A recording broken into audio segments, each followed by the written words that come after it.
ایک شکایت لوگوں کی ہوتی ہے، اکثر ہوتی ہے کہ فلاں صاحب حج کر کے آ گئے، فلانا بھائی کا زمین دبا لیا. یہ اکثر لوگوں کی شکایت ہوتی ہے. فلانے کے ساتھ بیماری کر لیا، فلانے کے ساتھ غلط کر لیا. میں بھی آج گھومتا ہوں، دیکھتا ہوں، مجھے لگتا ہے کہ حج کر کے آنے والے شخصوں میں سے 100 میں سے 2-4-5 ہی پچھلے گناہ جو کیے تھے اس سے توبہ کر کے جو راستے پہ کھڑے ہیں، پھر کوشش کرتا ہے کہ گناہ مجھ سے نہ ہو، ہماری نماز نہ چھوٹے، ہم پردہ کا خیال کریں اور سب کو محبت کے ساتھ لے کر کے چلیں، انصاف کا خیال رکھیں، قرض کا خیال رکھیں، گناہ کا خیال رکھیں، آبا و اجداد خیش و گاری کا خیال رکھیں. میں سمجھتا ہوں کہ 5% ایسے حاجی ہیں. یاد رکھیے میرے دین اسلامی بھائیوں، آپ خرچ کر کے جاتے ہو، مدینہ جانا مکہ جانا سب کو نصیب نہیں ہوتا ہے. میں نے ایسے لوگوں کو بھی دیکھا ہے، عرب کی زمین پر گیا، گناہ سے توبہ کیا، وہاں غلطی کر کے پکڑا گیا، یہاں بھی آ کر کے غلطی کر رہا ہے. ایسے بھی لوگ ہیں. اس لیے یاد رکھیے میرے دوستو، آپ کو گناہ سے بچنا ہے، غلط راستے سے بچنا ہے، گناہ کی توبہ کرنا ہے. توبہ کر کے آئیے میرے دوستو.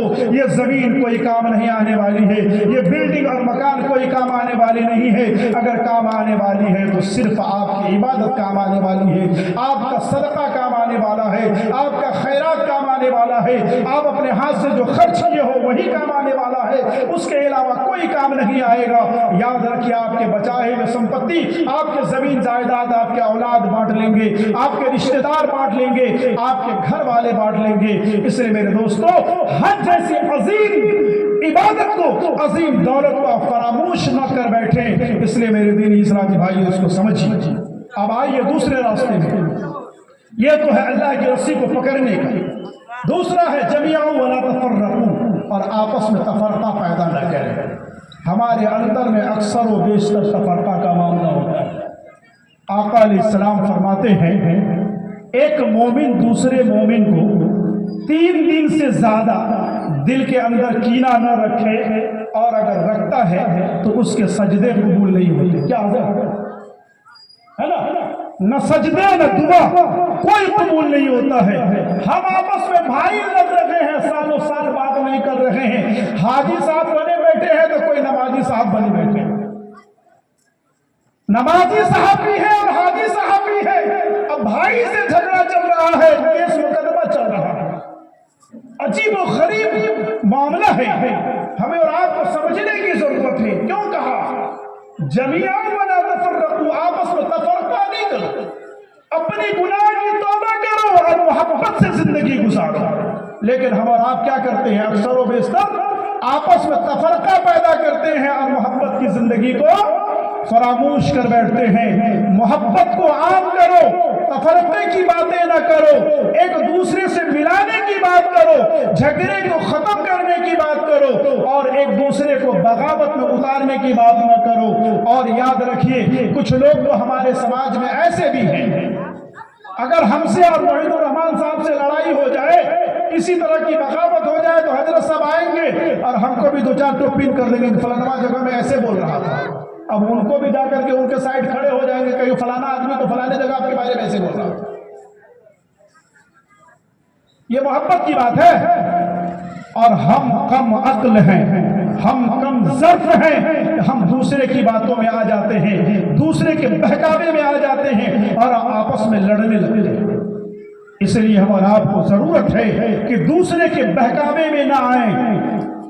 یہاں سے ایک بات ہمیں یاد آتی ہے، ہم اور آپ مرد کے بعد سے تو کم بہکتے ہیں لیکن عورت کے بعد سے زیادہ بہک جاتے ہیں. اور اکثر و بیشتر دیکھا جاتا ہے ہر گھر میں جھگڑا ہوتا ہے، کچھ نہ کچھ کمی بیسی ہوتی ہے، اور اکثر وہ جھگڑا عورتوں کی بات سے ہوتی ہے. ہم اور آپ اس کو نوٹس نہیں کرتے ہیں. ہم اور آپ کو اس کو نوٹس کرنے کی ضرورت ہے، ہم کو اس کو سمجھنے کی ضرورت ہے. ہم لوگ کیا کرتے ہیں؟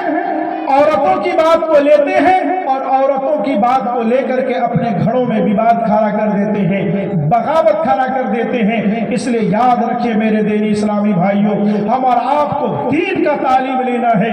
اسلام امن کا پیغام دیتا ہے، اسلام چین اور سکون کا پیغام دیتا ہے، اسلام بھائی چارہ کا پیغام دیتا ہے۔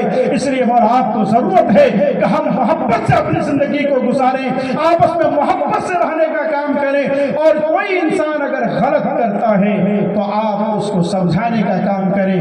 ہم سے اور حاجی صاحب سے اگر بغاوت ہو جائے، ہمیں کوئی جو ہے دو چار بات کہہ دے اور ہم اس سے بات کرنا بند کر دیں، تو یاد رکھیے میرے دینی اسلامی بھائیوں، ہماری عبادت قبول نہیں ہوگی، ہمارا سجدہ قبول نہیں ہوگا، ہماری دعا قبول نہیں ہوگی۔ اس سے بچنے کا طریقہ کیا ہے؟ آقا علیہ السلام نے فرمایا افشوا السلام بینکم، تم آپس میں سلام کو کثرت سے کیا کرو، آپس میں سلام کثرت سے کیا کرو۔ کسی نے ہمیں کہہ دیا حضرت صاحب کے بارے میں، اور ہم آئے، ان سے ملاقات ہوئی، گردن نیچے کیے اور چلتے بنے، تو بتائیے وہاں سے بغاوت ختم ہوگا یا بڑھے گا؟ بڑھے گا نا۔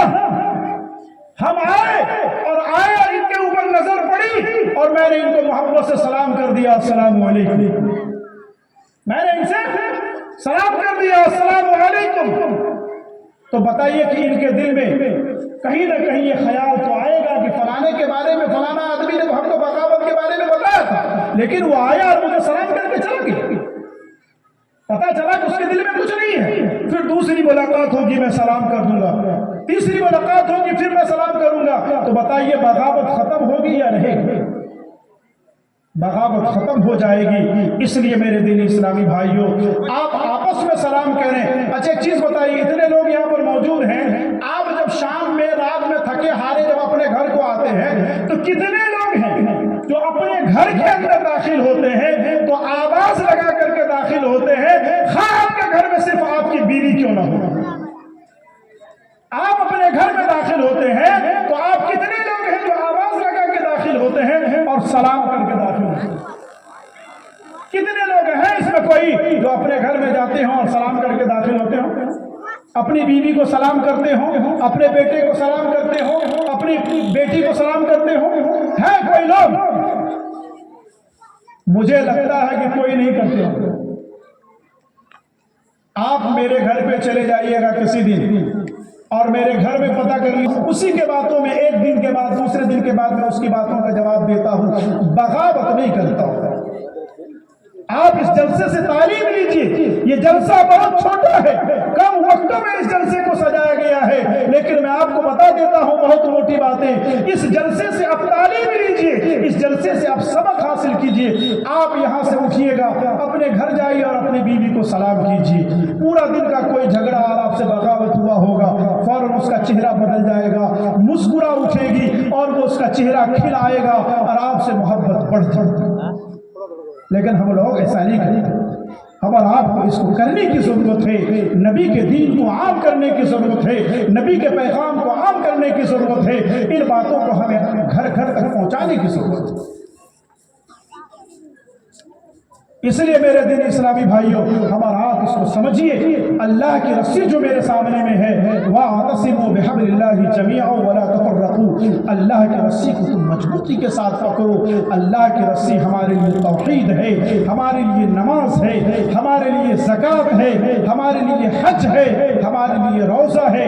اسی تعلیم کو عام کریں اور یاد رکھیے، آپ کی جو عبادت ہے، آپ کی جو عبادت ہے، ایک طرف بہت سارے لوگ ایسے ہیں کہ ایک طرف عبادت کا ذخیرہ ہے، عبادت کا ڈھیر ہے، دوسری طرف گناہ کا بھی ڈھیر ہے۔ ایک طرف گناہ کا بھی ڈھیر ہے، لیکن یاد رکھیے بہت سارے لوگ ایسے ہیں جو دکھانے کے لیے بھی کچھ کام کو کر جاتے ہیں اور کچھ لوگ خدا کو یاد کرنے کے لیے کر جاتے ہیں۔ آج اور آپ ایک چیز بتائیے، ہم اور آپ گناہ سے توبہ کرتے ہیں، ایک حدیث یاد آ گئی، آپ سن لیجئے، گناہ سے توبہ کرتے ہیں، لوگ کہتا ہے کہ ہماری دعا قبول نہیں ہوتی، لوگ کہتا ہے کہ ہماری گناہ معاف نہیں ہوتی ہے، لوگ کہتے ہیں کہ ہمیں ڈھیر سارا روزی نہیں ملتا ہے یا ڈھیر سارا پیسہ نہیں ملتا ہے۔ میں چیلنج کے ساتھ اس بات کو کہتا ہوں، میں دعوے کے ساتھ کہتا ہوں